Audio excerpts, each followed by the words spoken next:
ये जी freezing rain, ये देखें जो सरफेस है बिल्कुल स्लिपरी हो गई हुई है, और इवन जो स्नो पड़ी है ये भी सख्त स्नो है, ये बिल्कुल हार्ड स्नो है।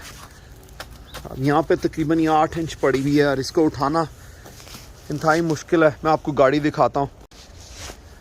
ये गाड़ी के ऊपर जो सरफेस है ये ऊपर आइस की एक सरफेस बन गई हुई है और ये बहुत ही हार्ड है। जब स्नो पड़ती है उसको हटाना इजी होता है, लेकिन ये जो फ्रीजिंग रेन होती है ये बड़ी मुश्किल है। ये देखें,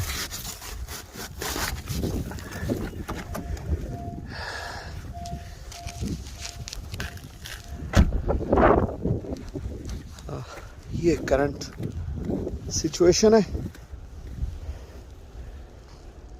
सफ़ेद हो गया।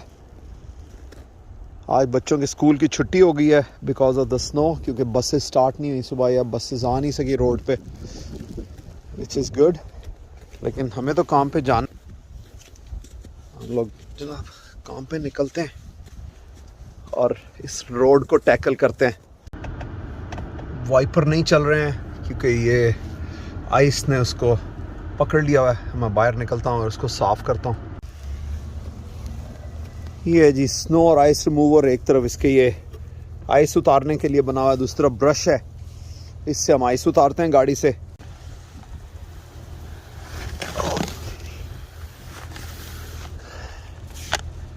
It's so hard.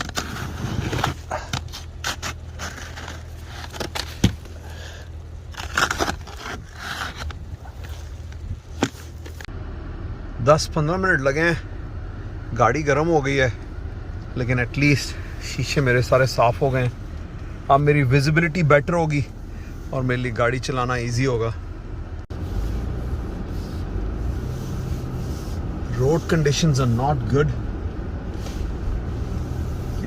कोई ट्रक्स आए नहीं है अभी तक ये सफाई करने के लिए, और ये चूँकि सारी जो है नॉट अ रेगुलर स्नो, ये पैलेट्स हैं, सख्त वाली है। ये मेन रोड पे आ गया हूँ। यहाँ पे कुछ लगता है कि सफाई ट्रक करके गए हैं, लेकिन अंदर वाली रोड जो हैं वहाँ अभी कोई ट्रक नहीं आए हैं सफाई करने के लिए। So driving is much better here. वहाँ अंदर तो बहुत बुरा हाल है इस टाइम पे, और सड़क पे गाड़ियाँ भी नहीं हैं। आई थिंक बहुत सारे लोगों ने छुट्टी कर ली है सूरत हाल को देखते हुए।